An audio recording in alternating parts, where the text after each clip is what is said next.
súper completo, Es está una punta. completísimo.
hacia el razonamiento algebraico en los estudiantes. Coinciden con la importancia de descubrir un patrón, así como de comunicarlo y expresar un lenguaje algebraico. Pues bueno, sin embargo, un factor sumamente medular en lo que acabo de mencionar es la actuación del profesor. Diferentes autores, como podemos ver en esta lámina, mencionan que los profesores deben realizar una reflexión acerca de la naturaleza del razonamiento algebraico, que los lleve a desarrollar una visión del álgebra que les permita transformar los problemas matemáticos escolares para lograr niveles progresivos de algebraización. Además, señalan que la mayoría tiene poca experiencia con aspectos del razonamiento algebraico, como la generación de patrones, lo que dificulta que transformen los contenidos de manera que promueven en los estudiantes el desarrollo de estas ideas con mayor profundidad. Y esto se puede observar cuando los profesores no tienen claro cómo se deben usar los patrones para promover el pensamiento algebraico. Pueden emprender un trabajo considerable con patrones sin involucrar a los estudiantes en un pensamiento algebraico. Esto pues lo conocemos mucho en nuestro ámbito de las matemáticas, pero entra un factor importante en lo que me he dedicado en estos años. Y es qué es lo que sucede con esto en la educación a distancia en línea. Y es que parece que estamos hablando de mundos diferentes, porque estamos hablando por una parte que las matemáticas, pues es todo un mundo que estamos todavía conociendo, es la razón de este simposio en el cual nos vemos el día de hoy, pero también la educación a distancia en línea, que como he visto en muchas investigaciones, se han enfocado a mostrar que la educación a distancia en línea, pues sí sirve, solamente que pues nosotros nos dimos cuenta que en la pandemia que no nos podemos detener a pensar si servía o no, simplemente utilizamos la educación en línea para tratar de medida de lo posible continuar con las clases. Pero si nosotros nos vamos a pensar en todo lo que acabamos de revisar con el problema del aprendizaje de álgebra y luego con los factores que encierran educación a distancia en línea, creo que entran unos mayores interrogantes en nuestra investigación.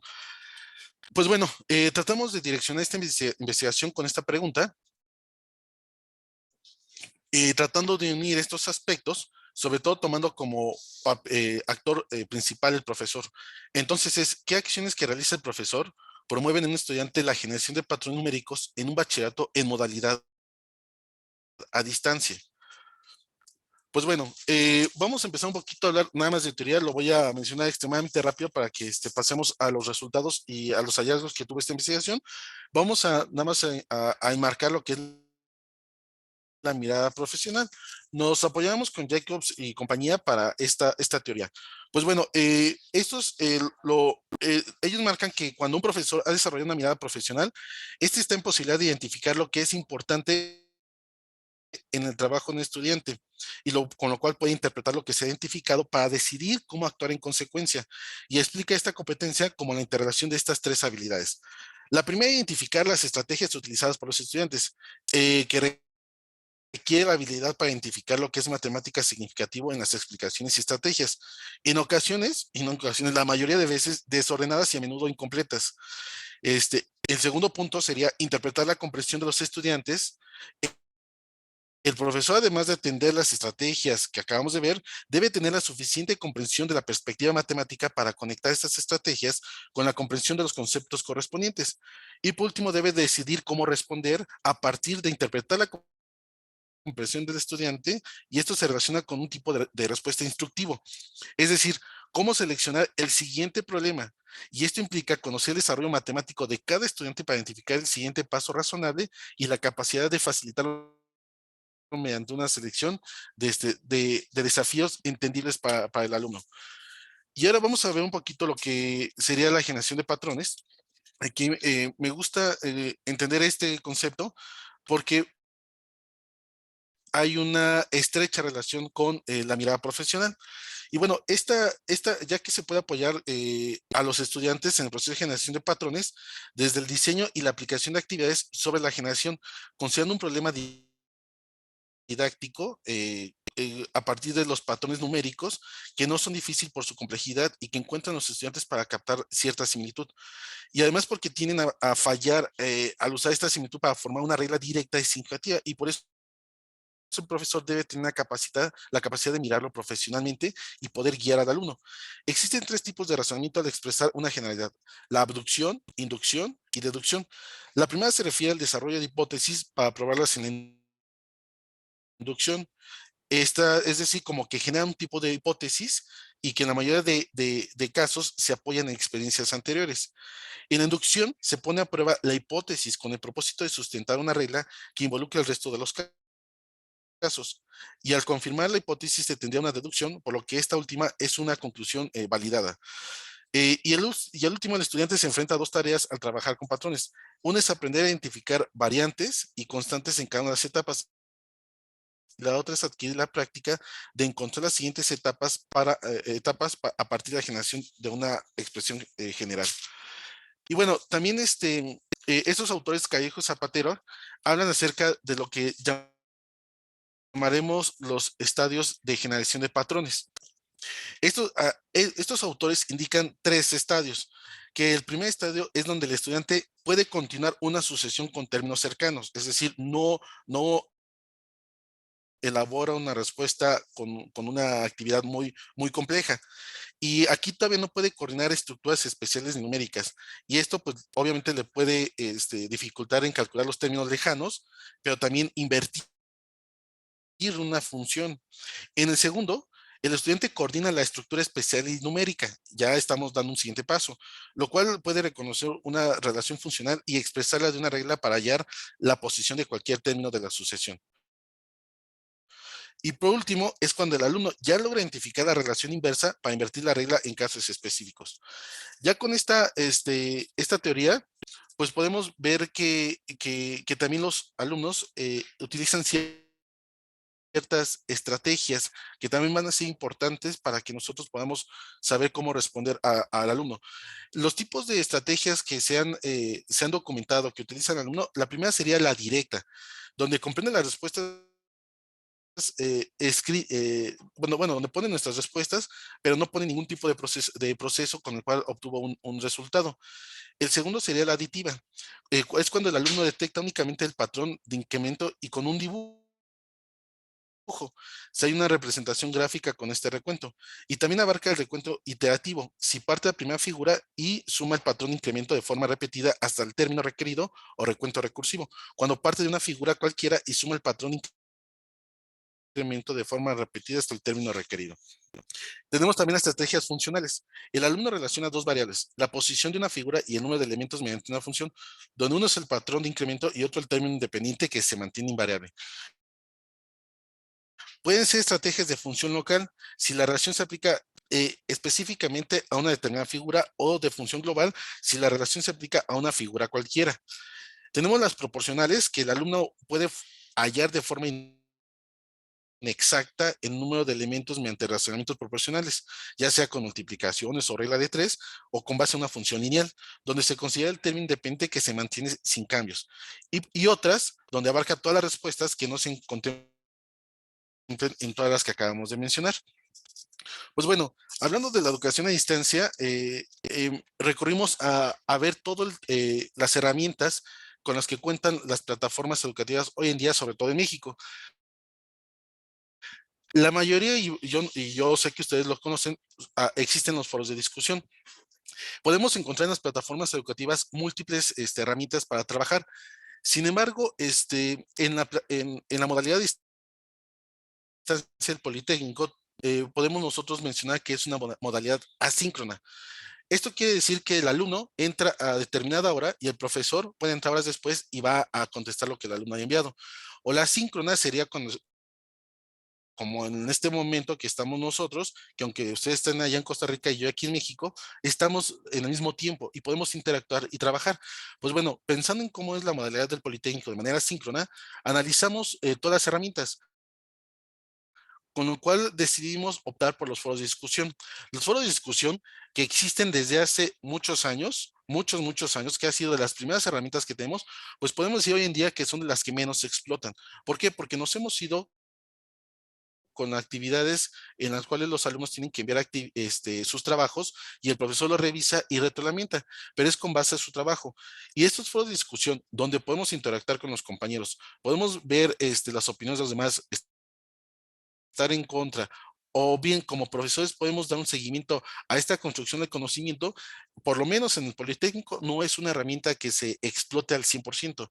Y esto pues sí es delicado porque no estamos hablando de que sea descubierto el hilo negro, pero que sí que tenemos una herramienta que a lo mejor por lo complejo o porque muchos no tienen acostumbrados a escribir en la plataforma educativa, lo han dejado hacer. Sin duda alguna, creo que hay que hacer todo un estudio acerca de de por qué se hacen de lado los foros de discusión y no se aprovechan, ya que pues al parecer sería una buena herramienta para nosotros.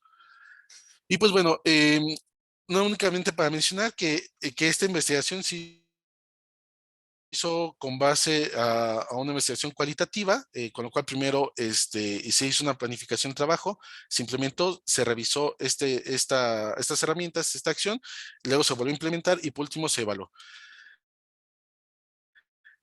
Para esto se diseñaron 6 actividades acerca de estrategia de reducción de problemas de generación de patrones y se basaron con los estadios que acabamos de revisar para la generación de patrones, para ver más o menos cómo podrían estar diseñadas y preguntarle a los alumnos. Por tal forma, se dividió en la primera en la primera y segunda actividad. Estas actividades de generación, como ustedes pueden ver, son extremadamente sencillas, lo cual únicamente se esperaba que los estudiantes emplearan estrategias aditivas con las preguntas que se realizaron. Y por lo único que estábamos buscando era identificar el patrón de crecimiento y hacer un recuento para dibujar la figura que se solicitaba. Luego, una vez que ya se trabajó con esto, se pasó a la actividad 3 y 4, con lo cual empezó un poco la complejidad. Como podemos ver en la figura de arriba, ya estamos hablando de más elementos y aquí los alumnos ya tenían que empezar a utilizar estrategias funcionales a partir de observar las imágenes. En la actividad de abajo no se visualiza, pero sí se explicó a los alumnos que había en cada bolsa cierta cantidad de dinero. Y bueno, el objetivo fue que relacionara la posición de la figura y el número de elementos mediante una función afín. Y por último, tuvimos la actividad 5 y 6, con lo cual fueron las más complejas. Aquí ya se espera que los alumnos empleen estrategias proporcionales. El objetivo fue que el alumno encontrara un número de elementos mediante razonamientos proporcionales con base en una función también lineal.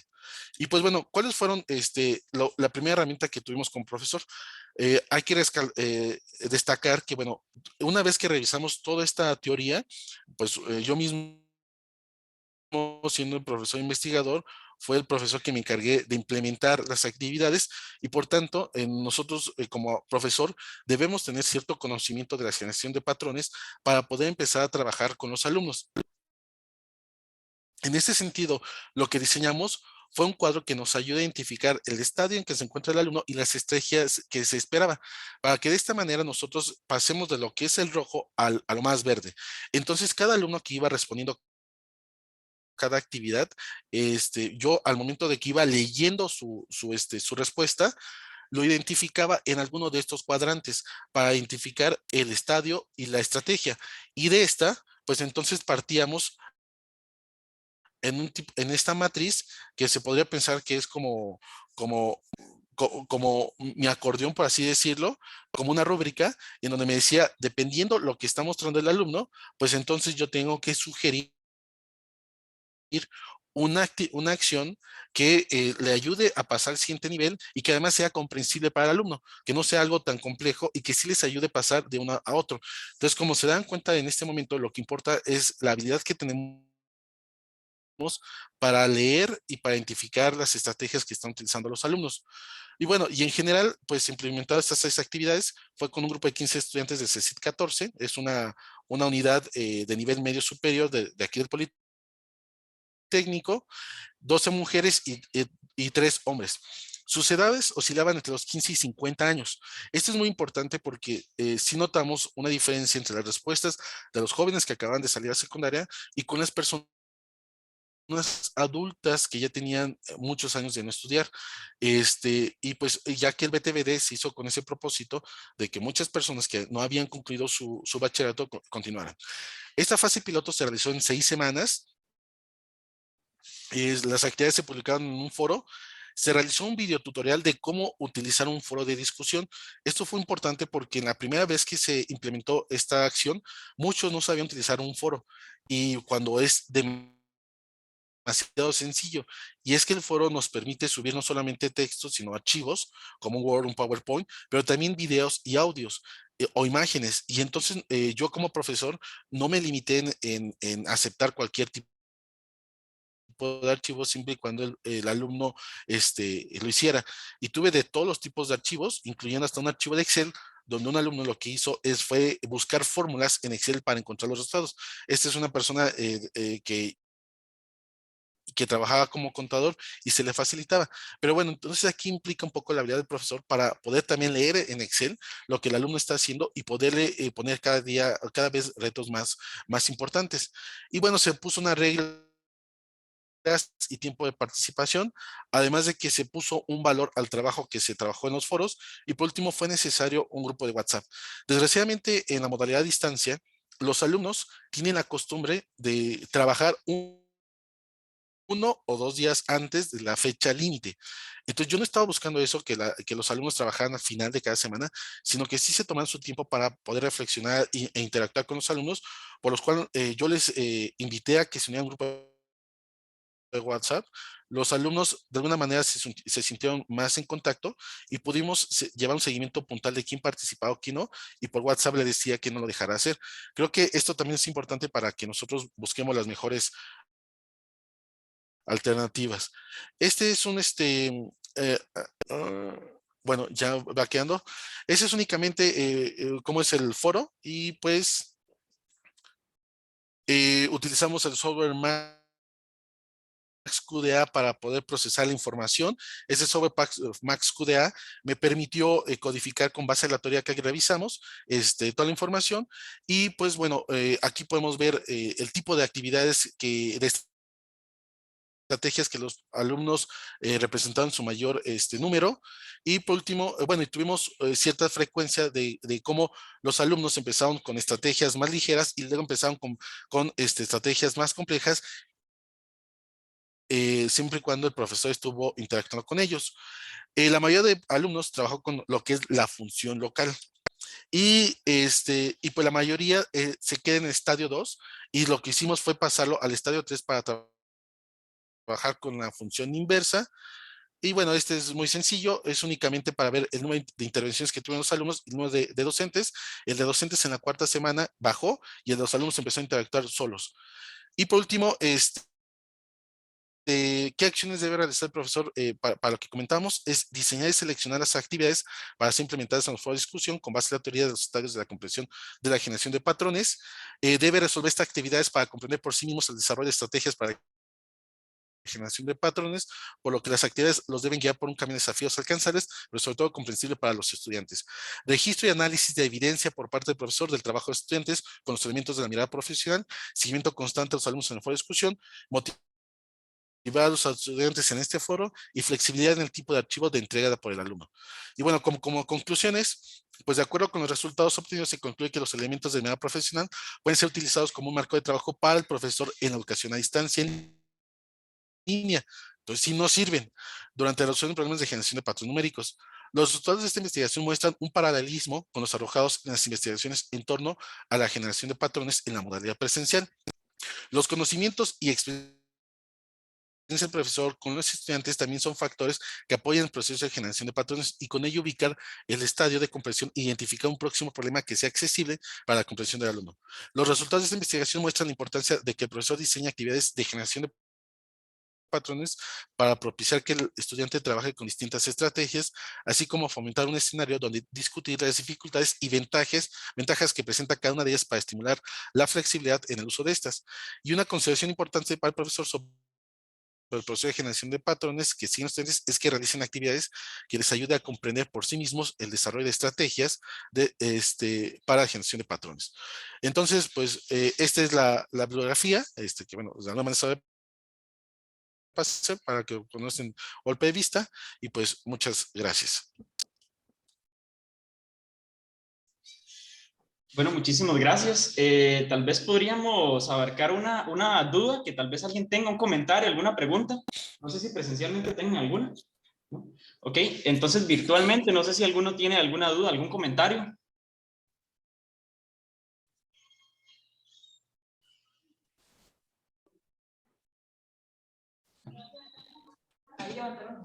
Sí, está León, sí. Entonces le damos el pase al doctor José. Adelante. Muchas gracias, buenos días. Óscar, Buenos días. me parece que estás realizando un trabajo muy interesante. Quiero hacerte una pregunta. Sí, doctor. En principio, comentarte que mi reconocimiento para la labor que hacen en el Politécnico, en el CICATA, donde de alguna manera en México han ido siempre a la vanguardia en cuanto al uso de tecnologías y en este caso de plataformas. La pregunta, Óscar, es ¿en qué sentido consideras que el uso de las plataformas propicie que la educación llegue al mismo nivel a diferentes regiones del país? La pregunta va encaminada porque nosotros que estamos en provincia siempre criticamos que es muy distinto educar a jóvenes de la Ciudad de México que los que están por acá en las regiones olvidadas de la mano de Dios, ¿no? Por Entonces, supuesto. ¿cuál es tu experiencia, tu comentario, por favor, Óscar? Gracias. Creo que hizo una pregunta que llega a la llaga de lo que es la educación a distancia, porque si bien es cierto que este proyecto, este modelo se hizo para alcanzar ciertas regiones del país y también para personas que han dejado de estudiar, la verdad es que no lo hemos logrado. Como lo comentaban al inicio, yo estuve desde el inicio de la fundación del proyecto y lo que sucedía es que hacíamos promoción en Oaxaca, un estado de México, porque es un estado extremadamente grande con una población que se encuentra muy alejada de estos alcances tecnológicos y pues nosotros fuimos muy alegres a vender esta idea cuando nos damos cuenta que en municipios enteros no hay una sola computadora, no hay un café internet, no hay realmente el servicio para que lo puedan hacer. En ese momento íbamos en un primer camino para poder hacer que se inscribieran y luego nos dimos cuenta que no se podían inscribir porque el alumno que vive en las regiones más apartadas de Oaxaca tenía que viajar todavía 2 horas para llegar al centro de Oaxaca para un café internet. Más allá de que viniera acá a la Ciudad de México, tenía que viajar todos los días 2 horas, o bueno, cada vez que tenía clase o tareas, para poder utilizar una computadora. Entonces, creo que todavía falta muchísimo por hacer. Creo que se está trabajando de diferente forma porque por alguna forma estamos ya analizando aquí las ventajas y desventajas de la plataforma, pero por otro creo que todavía faltan mecanismos gubernamentales para sí hacer llegar la tecnología a ciertas regiones que en verdad sí lo necesitan, por lo menos que digo una computadora con internet, no lo tienen y yo creo que no estamos a la par. Yo creo que sí debemos de voltear a ver el contexto que tienen algunos de los estudiantes, saber qué es lo que tienen. Es decir, teníamos nosotros una asignatura de química y un pedagogo tuvo a bien poner que en la licuadora mezclaba todos los elementos y de repente una dice, es que yo no tengo licuadora, o sea, tengo un molcajete.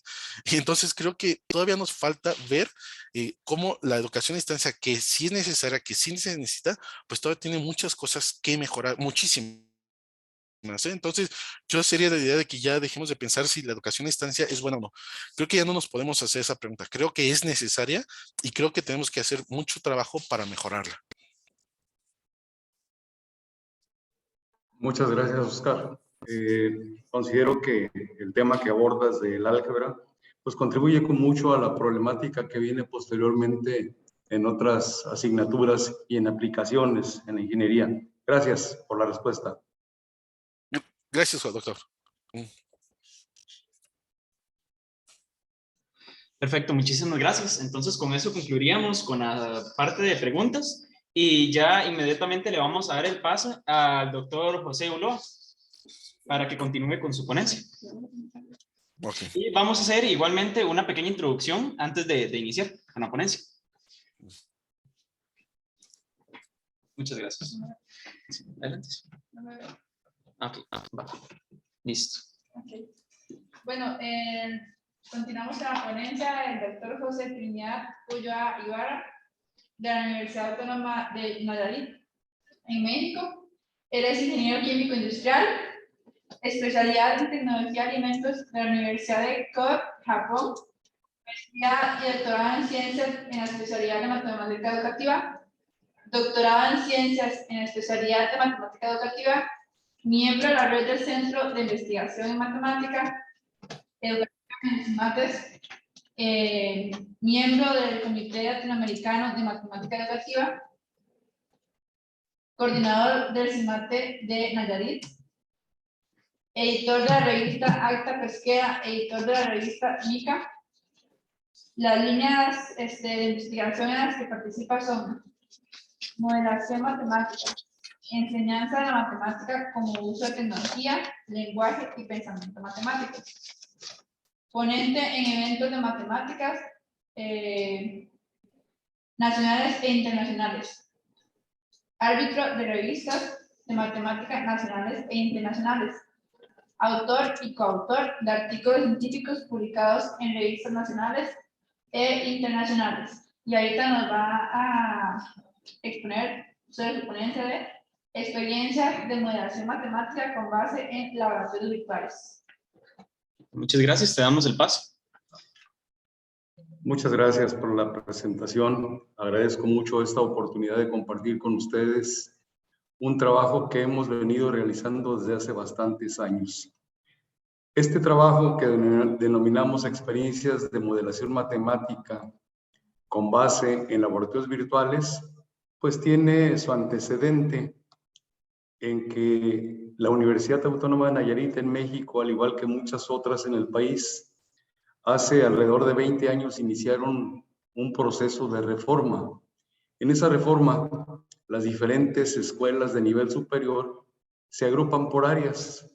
Donde tengo mi inscripción, justamente donde me encuentro ahorita, estoy frente al mar, aquí a unos metros, es el área biológico, agropecuaria y pesquera, que comprende la licenciatura en biología, la licenciatura en ingeniería pesquera, en agronomía, en medicina, veterinaria y zootecnia y la ingeniería en acuicultura.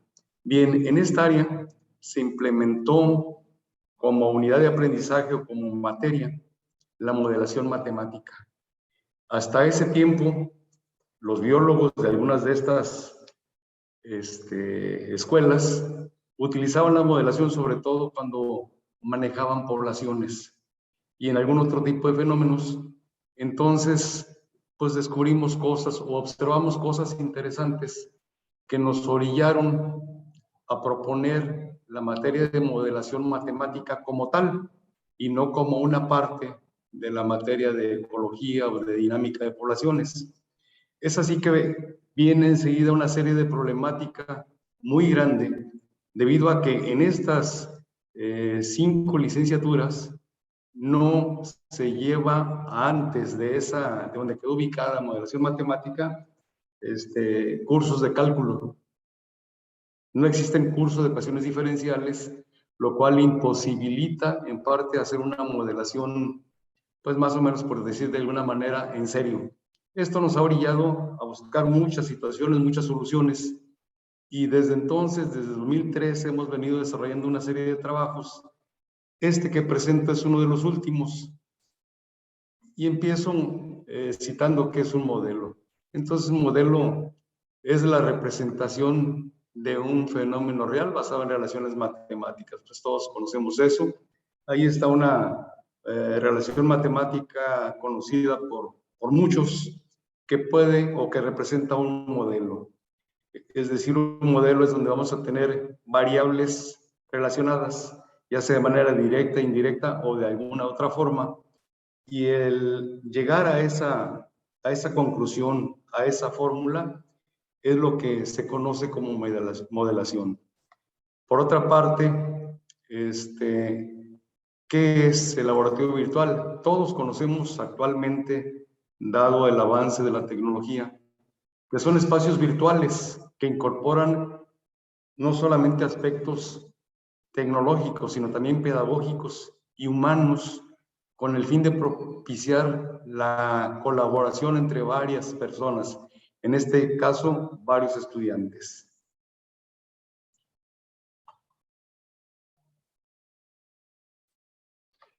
Más o menos presento aquí lo que hemos llamado una red de modelos, donde en la parte superior izquierda tenemos el crecimiento de algas que se utilizan para alimentación de camarones en nuestra zona en estadio temprano, y cómo se va haciendo la secuencia de un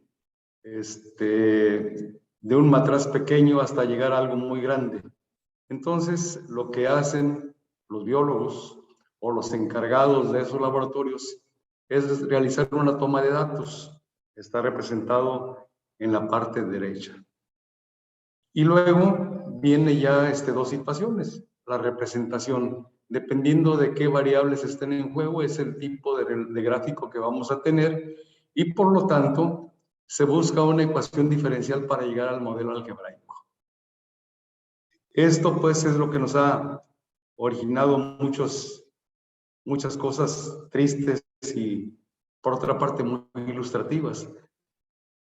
La imagen de la izquierda corresponde a un laboratorio virtual que se diseñó y se trabajó en la Universidad Autónoma de Guerrero, aquí en México, y que estuvo funcionando en varios países de América. Y está la misma representación, la observación del fenómeno, la toma de datos, la graficación y la llegada al modelo. Ya aquí, esto es ya un laboratorio virtual.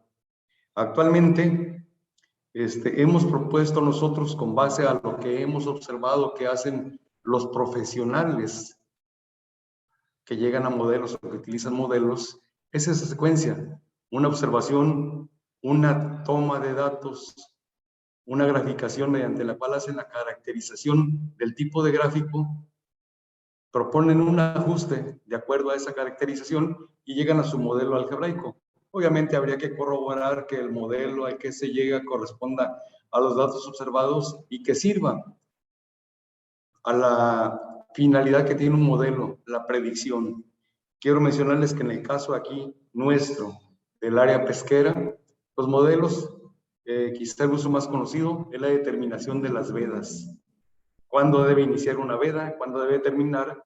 Con la finalidad de que la especie se siga conservando. Nuestro sustento teórico ha sido que trabajamos desde la maestría en el Politécnico Nacional en Matemática Educativa, la socioepistemología. La socio, conocida de esa manera por muchos, corresponde 4 ejes, pero están relacionados directamente y hay que tomar en cuenta la situación social, ¿no? Yo le mencionaba al compañero que presentó antes situaciones de ese tipo de la sociedad. Es necesario basarnos en las situaciones sociales y en las prácticas de las comunidades para poder llegar a cosas provechosas en la educación y en la práctica misma. Es algo que concebimos hace unos 14 años de cómo debiera ser un aula virtual en el caso de la modelación. Entonces, es más o menos el esquema, pero ahí considerábamos tener una biblioteca virtual para que todos los datos generados y todas las experiencias que se lleven a cabo quedaran allí y tuviera acceso cualquier persona para poder aprovechar esas experiencias. Actualmente existen una gran cantidad de laboratorios virtuales. Voy a ejemplificar algunos. Que se llama Laboratorio Virtual, que tiene muchas aplicaciones, tanto para física, química, biología, matemáticas, etcétera, y tiene medidores con los cuales nosotros podemos hacer la toma de datos. Aquí quiero resaltar que muchos de los laboratorios virtuales se representa el fenómeno, se interactúa con él, pero no tiene manera de estar tomando datos. En el caso de nuestro objetivo, requerimos un laboratorio virtual que nos permita hacer la toma de datos. Está justamente de Costa Rica, el Departamento de Química, que tiene laboratorios virtuales para química muy buenos, excelentes. Tenemos otro en inglés, el GoLab, que también presenta una buena cantidad de simuladores, que es la plataforma tanto para física, química, biología. Está en España el Ibercaja, y muestro uno para indicadores ácido-base, que es un modelo que analizamos recientemente con base a los laboratorios virtuales. Está otro que, como pueden observar en la parte inferior, tiene incluso hasta para el lenguaje. tiene simulaciones para lenguaje, lo cual pues representa muchas ventajas. Quiero mencionar aquí que hace un momento que mencionaba del laboratorio virtual que se realizó en la Universidad Autónoma de Guerrero, tomó en consideración que en nuestro país tener un laboratorio real para llevar a cabo la experimentación y la toma de datos resulta muy costoso, independiente de muchas otras situaciones como la capacitación del docente, etcétera, etcétera, que muchas veces se politizan y que preferimos mejor no mencionar. Simplemente un laboratorio virtual nos ahorra mucho dinero, no compramos reactivos, no compramos materiales y evitamos riesgos físicos para nuestros estudiantes. En un laboratorio real que estén manejando ácidos o bases fuertes corren el riesgo de quemaduras o cosas muy graves, intoxicación en el caso de respirar gases, ¿no? Aquí en los laboratorios virtuales no se presenta esa situación, una ventaja que hemos encontrado nosotros fabulosa, sobre todo por el ahorro de dinero. Y tenemos esta plataforma de la Universidad de Colorado que se llama FET, muchos de ustedes las conocen, que tiene igual simuladores para física, química, matemáticas, biología y ciencias de la Tierra, parece ser. Entonces, muchos de los trabajos los hemos basado en esta plataforma. Por ejemplo, aquí está lo que representa la escala de pH, que tiene 3 laboratorios, por decirlo de alguna manera. Hemos utilizado nosotros el macro para estudiar fenómenos sigmoidales. Ahí está más o menos la descripción del laboratorio. Estamos ejemplificando el uso de naranja, jugo de naranja. Entonces, ¿qué hacemos? Plantear diseños de aprendizaje. Esos diseños de aprendizaje, pues obviamente deben considerar la predicción, la observación, hacer una discusión colaborativa y llegar a resultados, llegar a conclusiones, hacer una síntesis.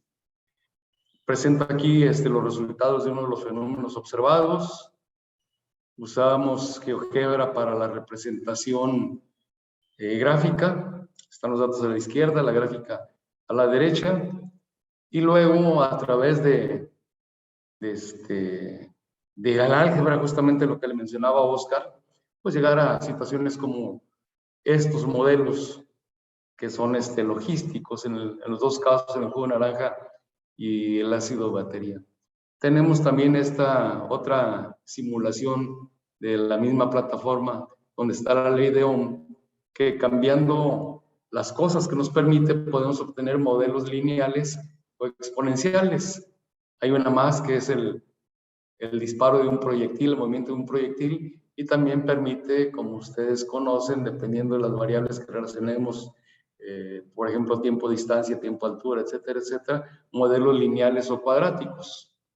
Aquí están algunos resultados de jóvenes de bachillerato, es decir, de jóvenes entre 15 y 18 años, que se les ha planteado este tipo de situaciones. Este trabajo lo realizan algunas de las personas que me han ayudado con el trabajo y que son coautores de esto.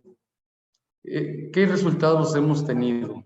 Hemos tenido resultados muy interesantes, dado que los diseños de aprendizaje permiten que el estudiante construya utilizando herramientas matemáticas y tecnológicas. Es decir, lo llevamos a que construya su propio conocimiento. Es muy fácil en el aula plantear modelos y hacer el desarrollo algebraico, pero consideramos que la vivencia que ellos tienen al estar en la toma de datos, al llegar a un resultado y ver que difiere de su compañero y que se les cuestione por qué tú tienes un resultado y él tiene uno parecido pero no igual, otro compañero tiene lo mismo, etcétera. Esto pues lleva a reforzar lo que ellos observaron y los hace que el conocimiento que está en juego les quede bien claro, lo cual los colegas del Politécnico de Matemática Educativa llaman la resignificación de los aspectos, en este caso los gráficos, ¿no? Se propicia además la construcción de modelos numéricos, gráficos y algebraicos, es decir, estamos aquí tomando en cuenta las diferentes representaciones de las cuales nos habla Duval. Por ahí está otra teoría escondida con Duval, pero que hace más o menos mención a esas situaciones, representaciones numéricas, gráficas, algebraicas, pudiéramos incluir verbales y otras más. Entonces, ¿qué es lo que se realiza? Entonces, que usen datos del simulador como primera herramienta. Consideramos que en el caso del bachillerato e incluso en el nivel superior, se están fortaleciendo las áreas de competencia digital que algunas instituciones como la UNESCO han definido, que las define como búsqueda de información, creación de contenidos, comunicación, seguridad y resolución de problemas. La búsqueda de información, pues, está relacionada con los datos que obtienen y hacer el cuestionamiento de en qué otros fenómenos ocurre algo parecido. Luego, el docente, junto con los estudiantes, están creando contenidos. Hay cuestiones a las que se han llegado que no están publicadas. No digo que no estén creadas, ni tampoco digo que estemos descubriendo el hilo negro, utilizando las palabras de quien me precedió, de Oscar. La comunicación la fortalecemos a través del debate en grupo. Primeramente, se les pide que hagan sus consideraciones personales y que luego en pequeños grupos discutan y traten de llegar a consensos hasta llegar a un consenso global. La seguridad, en este caso, nosotros la estamos relacionando con el uso de sustancias peligrosas. Y obviamente se plantea un problema, los datos que obtuvieron, qué modelo genera y dónde en qué fenómenos de la vida real o de su área de estudio, de su área futura profesional, se requieren. Pues es más o menos, a grosso modo, la presentación que tengo, y pues quedo con todo gusto para contestar cualquier situación que haya, cualquier duda. Muy bien, muchísimas gracias, doctor José Ulloa, por su presentación. Estuvo muy interesante y bastante fructífera. No sé si hay alguna, bueno, aquí hay un comentario, una duda, profesora Rebeca.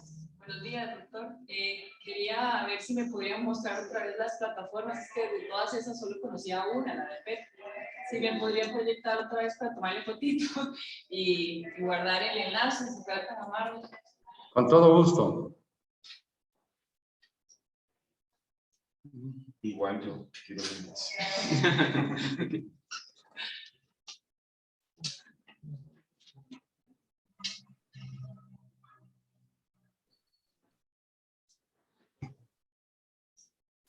Aquí está la primera, Laboratorio Virtual, es un blogspot, es un blog muy bien realizado por la persona que lo diseñó y que lo sigue trabajando y que lo sigue manteniendo abierto completamente sin mayor problema, ¿no?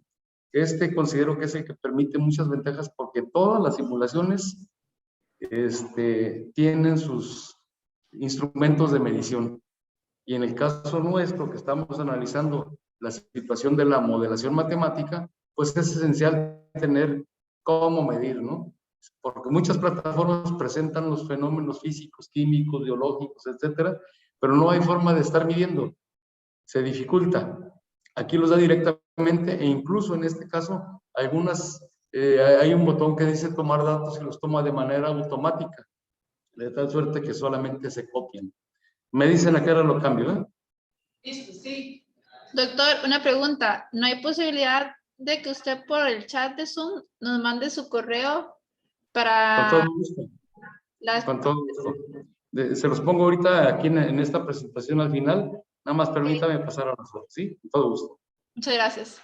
Sí, esta es la que les decía que es de ahí de los colegas de Costa Rica, del Departamento de Química. Le hemos utilizado muy poco dado que estamos más enfocados a otro tipo de situaciones, ¿no? Curiosamente estoy en una escuela donde se realizan prácticas de biología pesquera, se hacen capturas a diario. Entonces, hay mucha forma de tomar datos. Sin embargo, muchas veces como docentes no relacionamos la clase de matemática con las actividades que hacen fuera del aula, ¿no? Y es un error. Reconozco que es un error. Sin embargo, esto nos ha permitido llevar a otros ámbitos, no solamente aquí con nosotros. Este es Golab. Ibercaja. El de Golab para ver. ¿Podría volver a Golab? Gracias. Con todo gusto, ustedes díganme.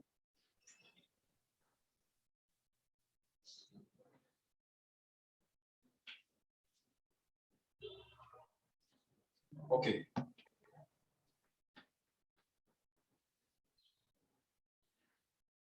Eso sí está largo. Ibercaja, sí está fácil.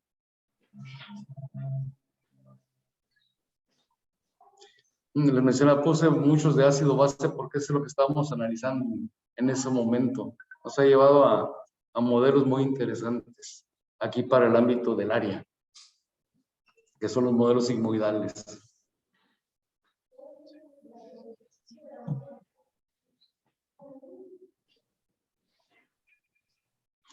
Algo que no mencioné, perdón, es que hemos buscado cosas gratuitas. Hay otros muchos más, pero hay que hacer pago.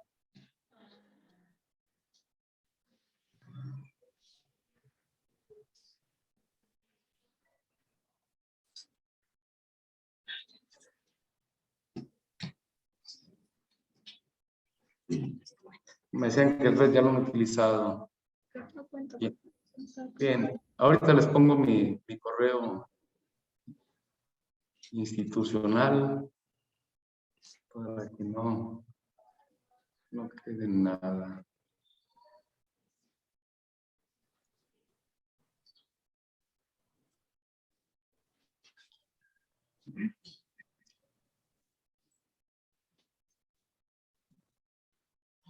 Ahorita lo pongo, sí, luego lo voy a poner. No me permitía ver el menú.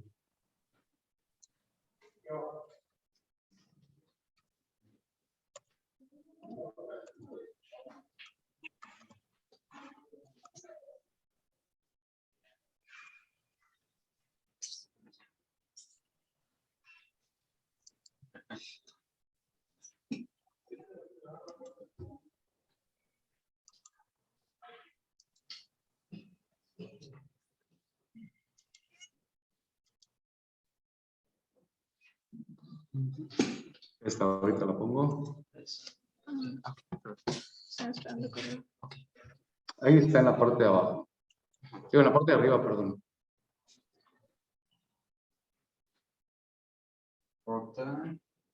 jtulloa@uan.edu.mx.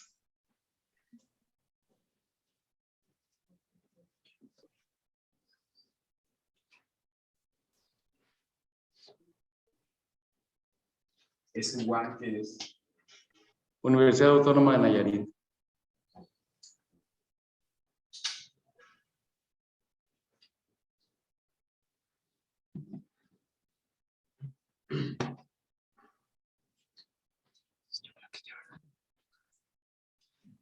Ok.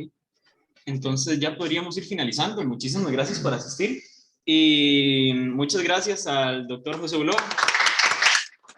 Gracias.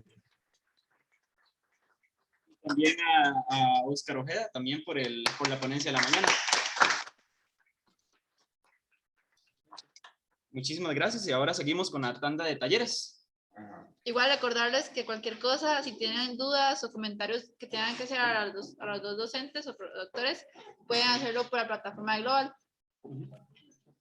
Muchas gracias. Muchas gracias a todos. Buen día. Gracias, doctor José. Muchas gracias. Gracias a ustedes. Hasta luego.